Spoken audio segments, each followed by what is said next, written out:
the government have undertaken to give £20 million to actually enforce the adoption of the decent home standard. I would say to landlords, landlords do have a chance to be able to map and shape what happens. 1.1 million tenants now on housing benefit, which is 26% of the market. And welcome to everyone to the national PIN meeting we're doing. Paul, I'm really honoured to have Paul here. Paul is a real expert in the industry. He's very well connected. And Paul, one of the things we're going to be doing today is there's this 12-point plan. I know you work on a lot of government committees. So this information you're sharing tonight on this national PIN meeting really is kind of cutting edge. Not many people have access to this kind of information. So I really appreciate you taking the time. And I'd love you to kind of talk through each of these points, and I might ask you a few clarification questions. That's all right. So is that the way we can play this? Is that? Yeah. Can I ask you a bit about what you think about what's happening in the market? Because that was into my talk. No, most definitely, Simon. I mean, look, the Renters Reform Bill has been brought in it's been brought in by obviously the government housing department, housing and levelling up. It's called DLUP, and it's levelling up is the key word. And essentially, the government are saying with these 12 points, they want tenants to have greater security, and more importantly, the aim is, and this is the big aim, which is the first point here, is to halve the number of non-decent rented homes by 2030 in the private rental sector, of which supposedly, I believe that there's 21% of properties in the private rental sector, Simon, are deemed as not decent, below that decent home standard, which actually is worse, believe it or not, than the social housing sector and the owner-occupier. Yeah, but isn't it interesting, Paul, that actually in the social housing sector, so actual council-owned properties, there's also a lot of substandard accommodation. 100%. I mean, I was on a program, Simon, with a guy called Dan Hewitt, who was doing an ITV investigation into social housing and how bad it was. So it was a surprise to see that the private rental sector has worse housing conditions than the social housing sector. And there was an ITV program by Dan Hewitt, which mostly exposed the likes of Croydon Council and some housing associations. So that was a real surprise to me. And I think it's, something the press like to do is beat up landlords. And it does feel like the government over the last few years have actually really decided to kind of sort out the private rental sector. And it feels like landlords are a little bit victimized, and it's seen as a bit of a dirty word sometimes being a landlord. But I just wanted to make the point that very often council-owned property is just as bad, if not even worse sometimes. I mean, I totally agree with all those comments. Yeah. Right. Okay. Excellent. What's the next point? So the next point is that the government have undertaken to give £20 million, whether that touches the sides or not, that remains to be seen, to actually enforce the adoption of the decent home standard. So we're talking about employing staff of any business, and I represent a company with 240 staff. Trying to find staff is really difficult in this current climate, and they're trying to obviously employ more people to do enforcement in the councils, to go round, hunt down those criminal landlords. And you guys haven't mentioned it, but the TV program on Nightmare Tenants, Slum Landlords. We expose on that TV program the criminal landlords, the slum landlords, and there still are slum landlords everywhere, and no tenant should be living in undecent, unfit and unsafe premises. The reality now, actually, as landlords, where you have to be more professional, is rents are higher than ever before. It's actually a really good place to be in, being a landlord with regard to yields. Yeah, absolutely. And the abolishment of Section 21. So actually, Landlord Action is currently doing a survey, and I'm trying to report back some numbers back to the government. So the abolishment of Section 21, as Andy said in the intro, is a 2-month notice which ends a contract if a landlord wants the property back but doesn't have to give a reason. But there is always a fault. actually the majority of the time landlords are serving notice and have in the past relating to rent arrears where they don't want a hearing date and they don't want to claim the rent arrears against the tenant. But the reality is now, and I know that from having a law firm called Landlord Action, is more landlords are serving Section 21 notices because a lot of the older landlords want to cash in their chips and they do want to sell their properties, which of course creates opportunity naturally. But of course, Section 21, and you have to have provisions in place, and you'll see with the next point if you come on to now. I just want to, before we do that, Paul, I just want to pick up something you said. We will talk about at the end of these 12 points, but I know you deal with a lot of landlords, you speak to a lot of letting agents, and something I want to talk to you about, because I believe it's going to happen a lot. I believe we're seeing increasing numbers of landlords who have had, it's a good time to be a landlord, as you say, for many reasons, but all this extra legislation coming in, all the pressure it feels we're being put under, people who've maybe had properties for a long time, they've had fantastic capital growth over the last 10 or 12 years. We are seeing more and more long-term landlords decide to kind of hand in the keys and start to sell all or quite a few of their properties. I know you've seen that as well, right? Well, 100%. I mean, so look, you've got landlords that have been landlords for 10, 15, 20 years. They've had amazing capital growth. Tenants on average are paying 31% of their wages towards rent. Tenants are bidding against properties. So in a time, it's really good. And if you can scale up, and property management is an art in itself, and you have to look at that. But I thought the abolishment of Section 21, which is going to go in 2 to 3 years, 100%. Remember, all these are proposals. They're not set in stone. Okay, be very clear about it. There was an 84-page report. I've read all of these. I've read an 84-page report. It's not that bad. The biggest challenges are, which we're mentioning now, is the abolishment of Section 21.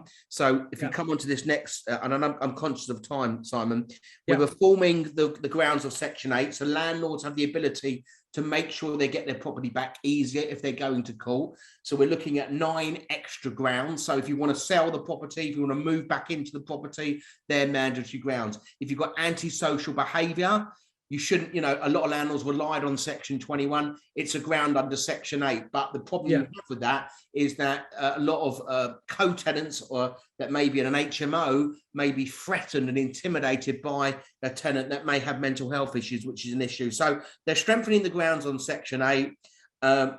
You have to invest more money in the court system. You need more judges, you need more bailiffs. You need to make sure that there's more online resources for landlords and tenants.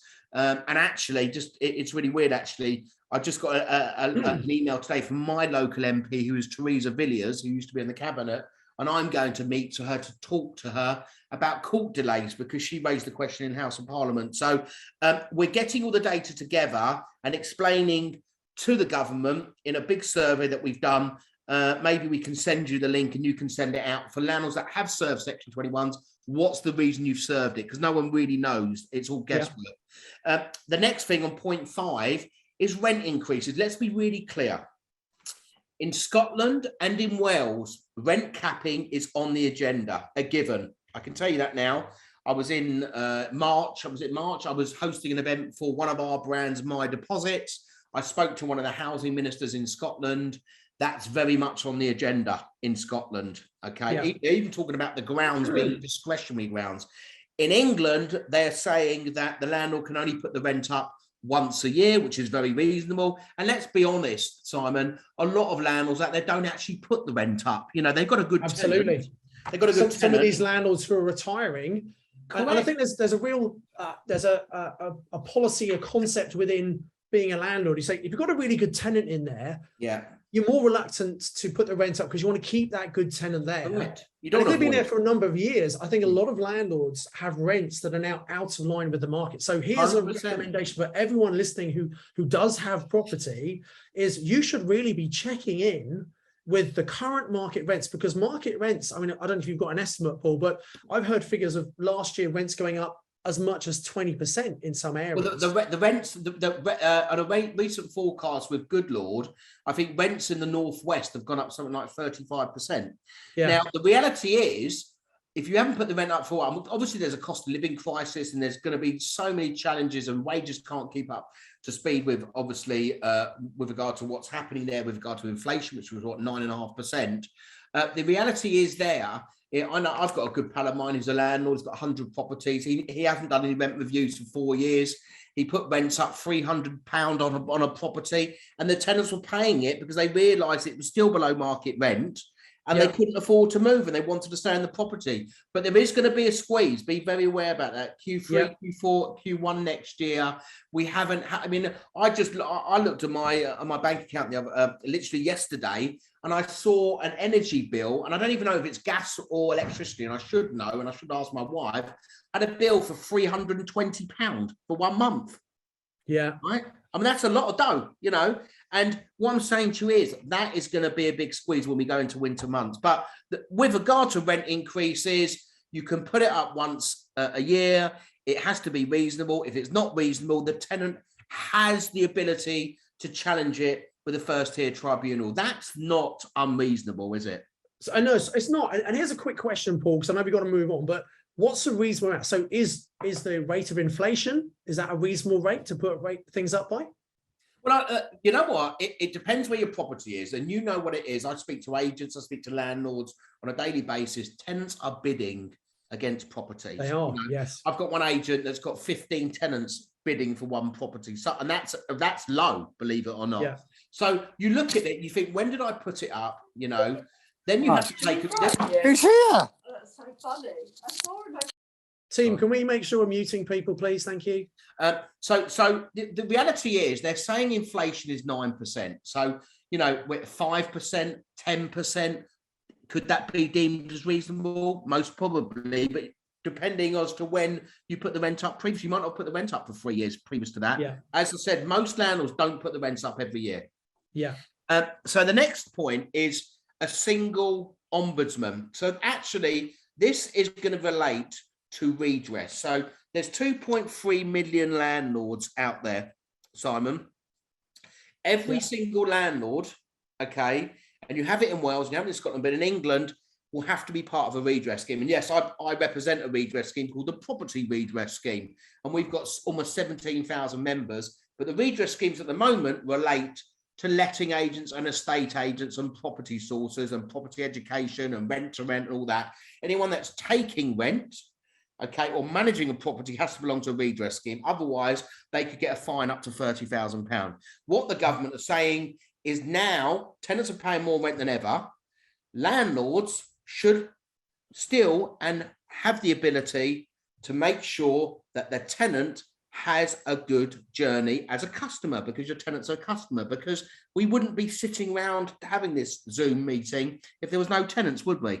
Right? Yeah, absolutely. Tenants make our business. So, you know, a happy tenant should be a happy landlord, and it means that they can have redress. So redress means that if Simon's my landlord, I'm renting a property, I'm paying my rent on time, I'm a great tenant, he comes around knocking the door, interfering and harassing me, I can put a complaint in. The biggest complaint will be not carrying out repairs within a reasonable time. Yeah, there'd be the biggest complaint. And what we want as an organisation, and we do disputes, we also own My Deposits, and My Deposits, we had over 10,000 end of deposit disputes at the end of tenancy. So redress is going to come in, and that will become mandatory.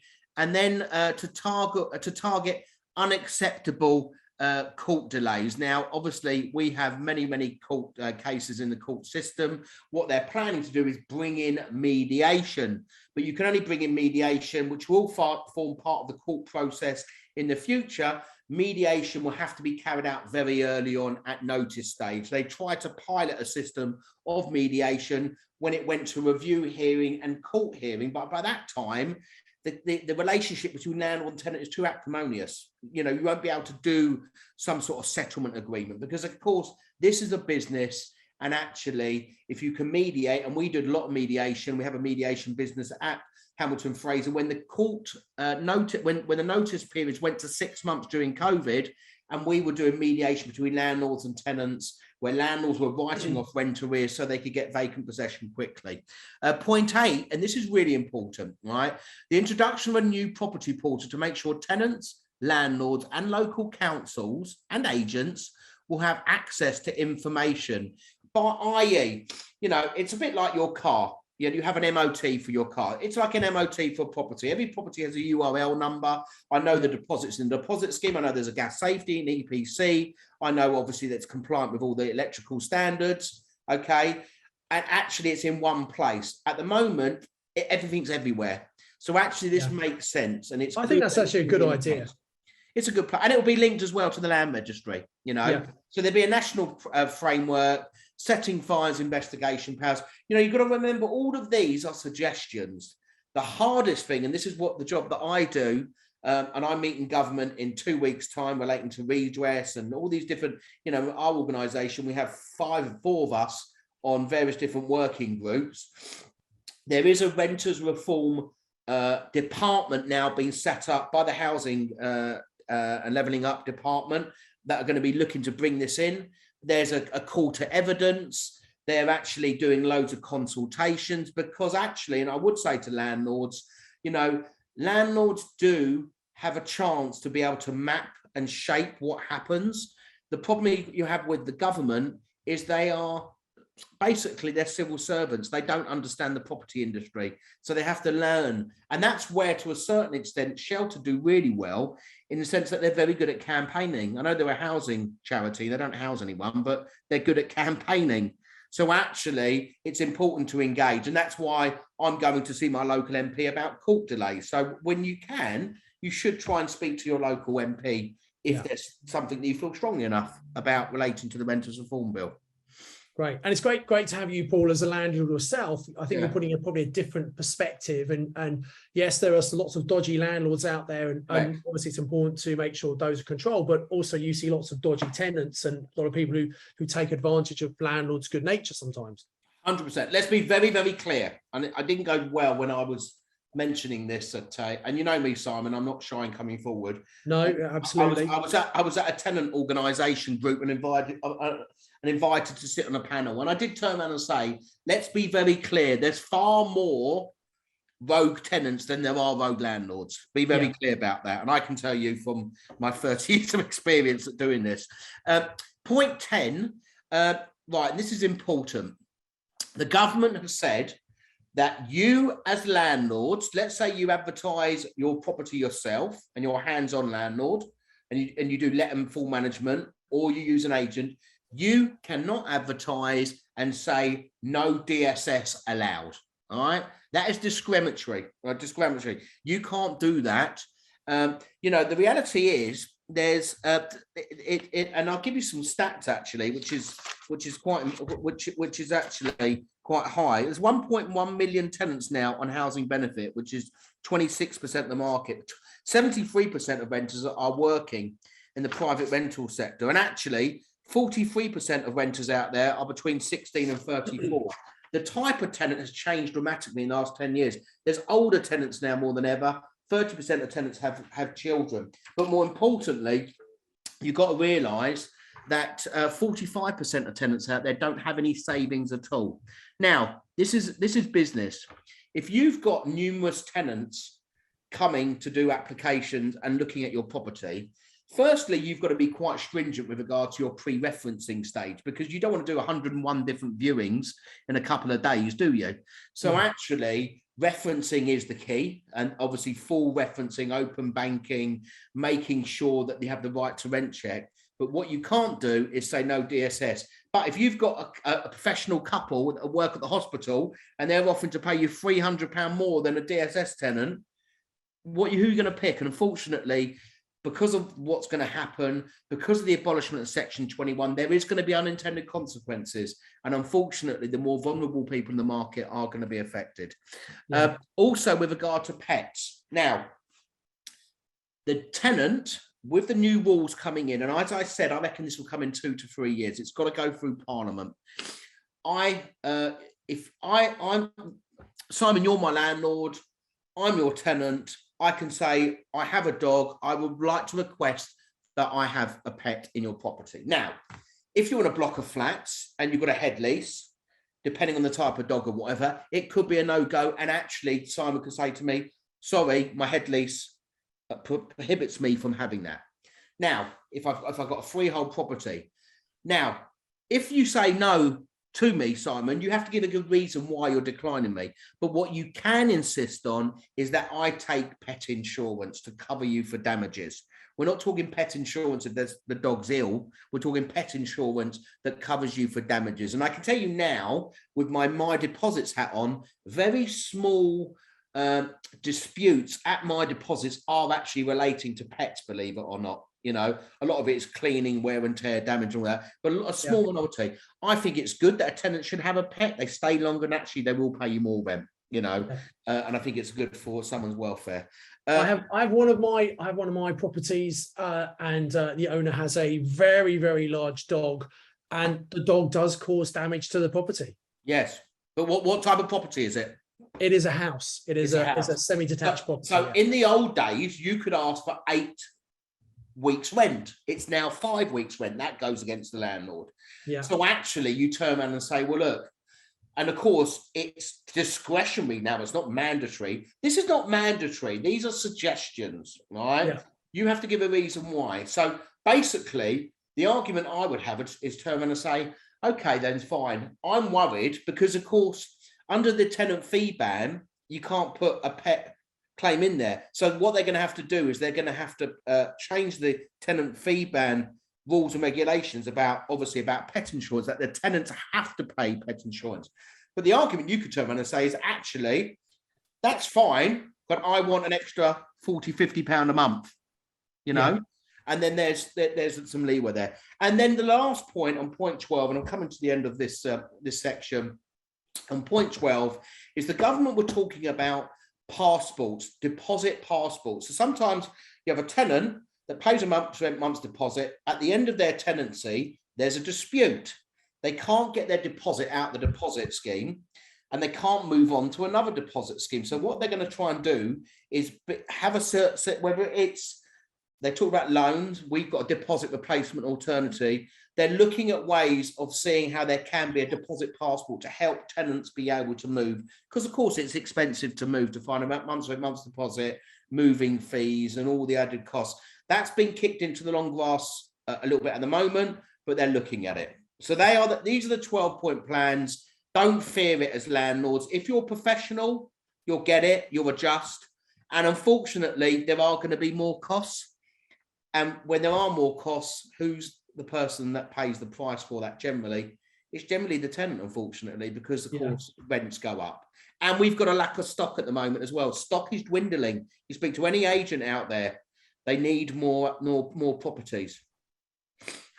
Paul, this has been an incredibly valuable insight. You know, I think most people, these are all proposals. Obviously, they're not all going to happen, and these are often a few years out. But I think you're right. I think, you know, change is inevitable. And as professional landlords, we need to accept that the market changes. We have to keep up to date. And really, these regulations and guidelines are being brought in to try and get rid of some of the not so good standards, and bring standards in, which is a good thing, right? That's good. We need to provide good quality accommodation for our tenants. Good news for us, there is a shortage. Good news for us, rents going up. I think you're right. We need to be careful of affordability. But I think if you're in the game, actually rising rents is a good thing for us. But as we mentioned earlier, I just want to reinforce this point because it's going to link nicely to what I'm about to talk about, is that your opinion is that a lot of these changes and regulations cause a bit of fear and concern, and we're going to see even more landlords retiring from the market, cashing in on their properties, which actually is a good opportunity for those of us who want to get into the market. Would you agree? 100%. I mean, I know some really, really big portfolios. I know that I've been speaking to a pension fund. Pension funds are coming into the residential marketplace. I mean, to be fair, that's what the government prefer. They like build to rent. They would want one big landlord dealing with numerous tenants, which is easier than numerous landlords keeping up to fresh. I mean, you know, the challenge is landlords where, you know, we still get landlords calling our Landlord Action advice line that still haven't put the deposit in the deposit scheme, which came out in 2007. That's part of the problem, but it will create opportunity without a doubt. But I think a lot of these landlords also worrying how the economy is going to go. Absolutely. And actually I'll sell when it's high rather than there's a downturn and obviously the interest rates going up and all that. That's led me perfectly into my presentation. So Paul, I'd like to thank you so much for that. Good luck, everyone. You know, wasn't that a great talk by Paul? A lot of great information there. And, you know, Paul talks, he just alluded at the end of his talk about potential changing the economic climate. A lot of people have been talking about potential recessions. I think the media believe it's happening, and I think it feels like the country is talking itself into recession as well. So my goal of this short talk is to really help get you prepared for a potential recession in the UK.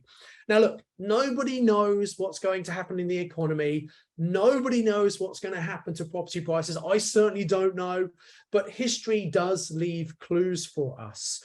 Now, this is very, very important. If the country does go into recession, which many people think is happening and going to happen, this could be a time that makes you or breaks you. So this is really important for you to understand it. And a lot of it comes down to your mindset, your belief, your perception. And we're going to hear a lot later on at this national opinion meeting from Dominic Beach and I, who's going to talk all about importance of mindset as well. During the last recession, many investors lost everything. They were buying properties in the boom in 2006, 2007 that were shooting up in value, that didn't really stack up. They were subsidizing when the market crashed. They had properties that not only had come down in value and negative equity, they had properties that were losing money every single month, and people couldn't sustain that. However, many of my students who are actively investing, because I've been teaching people for a very long time, since 2003. I've been investing since 1995 myself. And so we were helping people in the last boom and also through the last crash. And I can tell you what you've been doing for the last 10, 12 years in the current market are not necessarily the strategy you need to be using moving forward. When the market changes, strategies also change as well. Because we were working with people and we were investing at the time as well, we were able to help guide people through that. So I want to give you a little bit of a benefit of hindsight. Now, personally, I don't feel we're going to have the same kind of price crash that we had last time, but who knows? So let's look at what actually happens in a recession. So generally, the Bank of England, we have problems. The interest rates often go up. And the bank, we've got massive inflation right now. Interest rates go up. And that is to cool and slow the economy. This slows business growth. It's more expensive for businesses to borrow money to grow their business. As property investors, we're seeing interest rates go up on our mortgages. If we're taking out new mortgages now, it's more expensive now than it was 12 months ago. So our costs are going up, and that is putting some people off buying more properties. Confidence in the market declines. We have had massive growth over the last few years. Very surprisingly, given COVID, and then the government stepped in quite wise, and I think did a very good job actually propping up the market. They brought in things like the stamp duty holiday. They brought in furlough. They extended that many times. They had the bounce back loans, all this extra money. There was a lot of confidence in the market and it was booming. But when the market starts to tip, when recession comes, when people don't feel as affluent, confidence in the economy and the market declines. This means people are very careful with the money they have, and they probably spend less. And if we look at what's happening right now with the high inflation we have, people spending more money on their mortgage, more money on their rent, more money on their energy bills, as Paul was talking about early, more money on their supermarket goods, more money at the petrol pumps. This means they have less disposable income to spend on other non-essential things. So people are spending less money, businesses contract due to lower sales, and they often then make people redundant. This means unemployment generally goes up in a recession. People are unemployed, they cannot afford to pay their mortgages, and so many people have to sell their properties. So this is what generally happens in a recession. Now, the last recession was back in 2009. You can go and Google this and check this all out yourself. What actually happened in 2009? Well, we have to go back a few years before that. In the early 2000s, 2003, 2004, 5, 6, 7, the property market was absolutely booming. At that time, you could get what was called a self-certification mortgage on an investment property, which meant you didn't have to prove income. You didn't have to prove affordability. You could just sign to say you could afford that property, and you would get a mortgage on that property. If you were buying your own home, as long as you could prove your income, you can actually borrow 125% of the purchase price of the property. So you're buying a £200,000 property, as long as you had a good enough income on your own home, lenders would lend you up to £250,000. What happened to the extra 50,000? Well, many people use it to invest in property, but some people spend it on holidays, cars, whatever it might be, and they frittered that money away because they felt that prices would keep going up. And everyone was feeling that way 2006, 2007. Of course, in any market, and property is a market, prices go up and they come down. Now, in the UK, we have this long-term trend of prices going up because we have this limited supply of accommodation and an increasing population. However, because it's cyclical, they go up and they come down. And we certainly saw that happen in 2008. Property prices came down. That was precipitated by Northern Rock, which was the first bank in the UK to go bust in 2007 in November. Do you remember the images of people queuing around Northern Rock wanting to get their money back? I'm sure you remember that. And then the government had to step in to support our high street banks, Lloyds, RBS, Barclays. The government came in and bailed these banks out because they cannot afford for banks to go down. As a result of that, we had a lot of people who couldn't afford their mortgages. We had banks decided not to lend and restrict their lending criteria. The market crashed in 2008 and 2009 as well. And so the recession, official figures are the recession started in 2009. Now, the knock-on effect of this, and this is an average, obviously, but property prices in some areas in Northern Ireland, some parts of the Northeast where, well, the North generally, where property prices have grown so much in the mid-2000s, some prices dropped as much as 33%. Some areas, it was as little as 10%. The average is probably about 15, 20% around the UK. So this is what happened historically. Now, I don't think this is going to happen again. I don't know. No one knows. It's just my gut feeling. I might be completely wrong. But this is an important point you need to remember.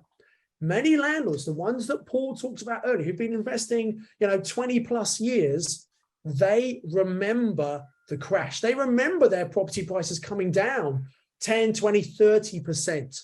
And I believe that this means that many landlords worry that that could happen again. And Paul said it himself. He said, look, landlords who've had amazing capital growth, maybe they might think about cashing in because they're worried about having a market crash and then having to hold for X number of years before the market recovers. Now, fundamentally, the market will recover here because we have this increasing demand. There's a really good underlying demand for accommodation in the UK.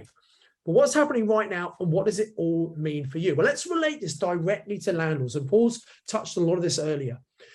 We've got rising interest rates. Now, what happened as a result of the credit crunch and then the recession, all the interest rates came down. And people who had mortgages prior to the credit crunch, they usually have a mortgage which might be the Bank of England base rate, which for many, many years has been 0.5% plus maybe 1 or 1.5%.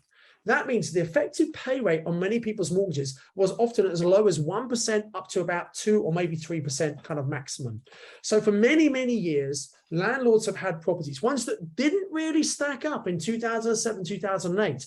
Only because the interest rates came down, those properties have started to generate profit, particularly single-let properties. And landlords have been very, very used to that great cash flow.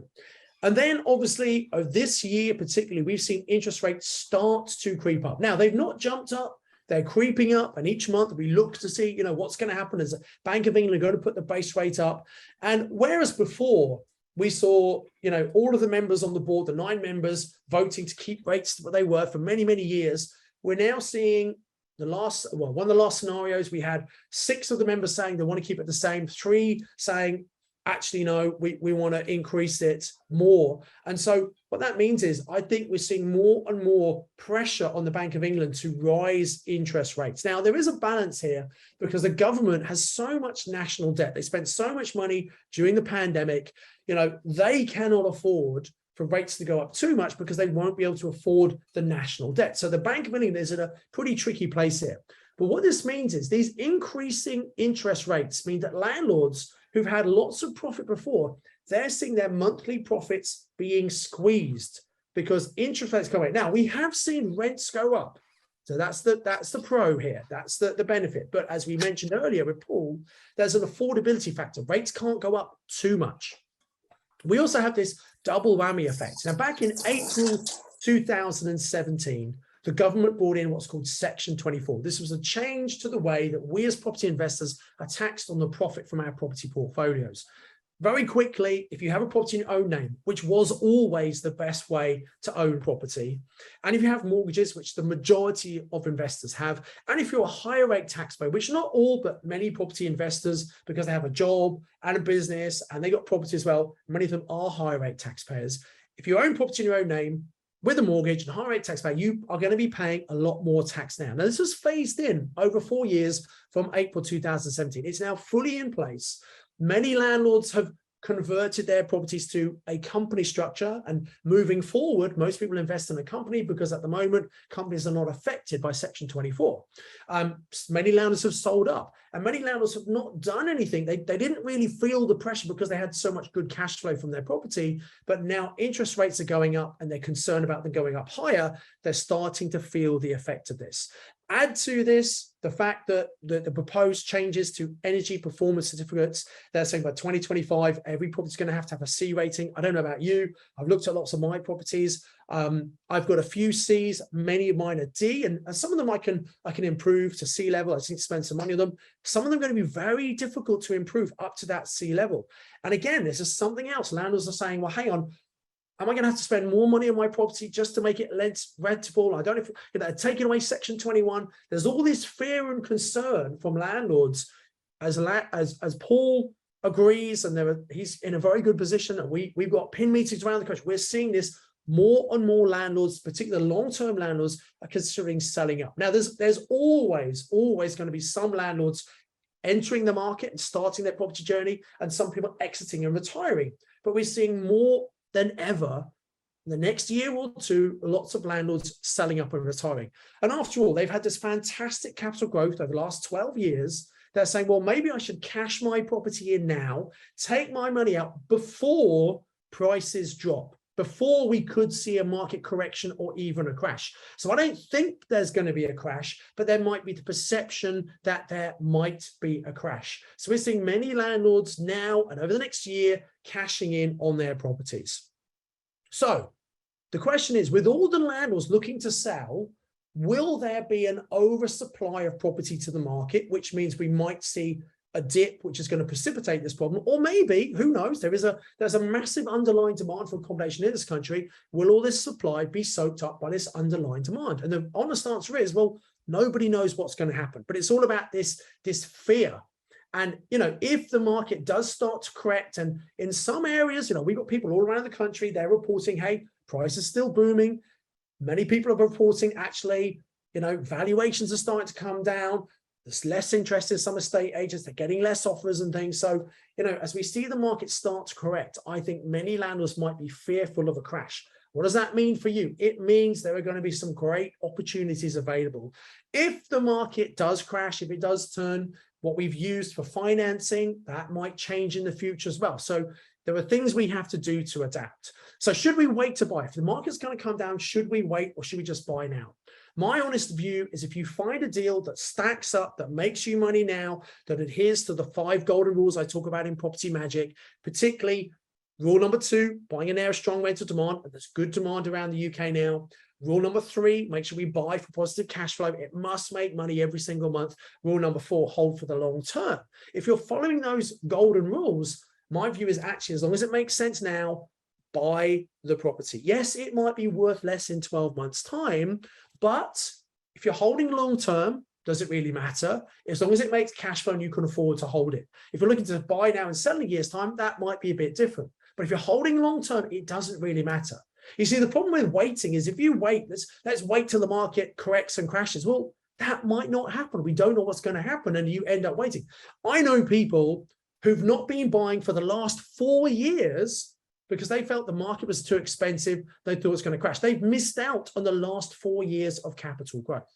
So educate yourself, get out there, find properties, and if the market starts to tip, there'll be far more people prepared to move. So what should you do? First thing is, get your funds ready. If you've got equity in property that you've decided you want to use, whether that's your own home or investment properties, I suggest you speak to good brokers right now, get those funds released, get them ready so you're in a position to buy.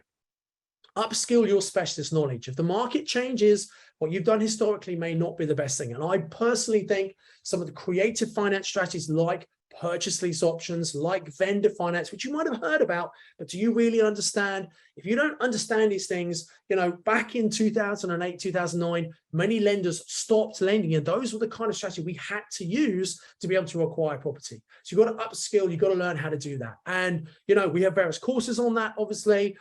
Property Magic Live, which is our annual event we do each year. It's a great opportunity to come and learn all about those skills. This particular year, we're going to be talking all about what's happening in the market, what we think are the best strategies. We've got 3 solid days. It's a hybrid event. I think Andy will be talking about that later on. But you know what? Maybe come and check out that event. It could be just what you need to get the specialist knowledge you need to gain the confidence and belief that if the market's falling, when most amateurs will be running from the hills and avoiding property, that's the very best time to buy property. You know what? I remember reading Richard Branson's book, Like a Virgin, and he talks about, recessions being the very best time to invest because everything's much cheaper. Your investment helps the economy anyway. So we need to think different from the average person. That's pretty much it from me. I know it's been short and sweet. I think it's some great opportunities. It's really important to stay plugged into something like these PIN networks to get updated, to find out what's happening. And I just really would encourage you to make sure you plug into this network, to invest in yourself, get that specialist knowledge, get your funds ready. I think the next 12 to 24 months is going to be a very interesting time. As ever, I encourage you to invest with knowledge, invest with skill.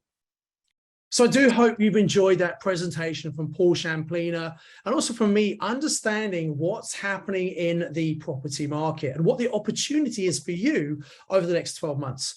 So I'd like to tell you about a very special event we're running. It's an annual event called Property Magic Live. The content changes each year because we focus on what's really going to happen over the next 12 months and what should you be doing. And on this particular event this year, Property Magic Live 2022, we're going to be talking all about the market, the economy, what could happen if property prices come down, what might be the best strategies. We're going to talk a lot about purchase lease options and also vendor finance. Now, these are 2 powerful strategies which can work whether the market's coming down or whether the market's going up. We'll show you exactly how you can use them. Now, we have an event called Property Magic Live. It's going to be on the 9th, 10th, and 11th September. It is a virtual event and also a physical, so it's a hybrid event. You could join us from the comfort of your own home, or you can come and join us physically in Birmingham to be part of Property Magic Live 2022. Tickets for this event are between £1,000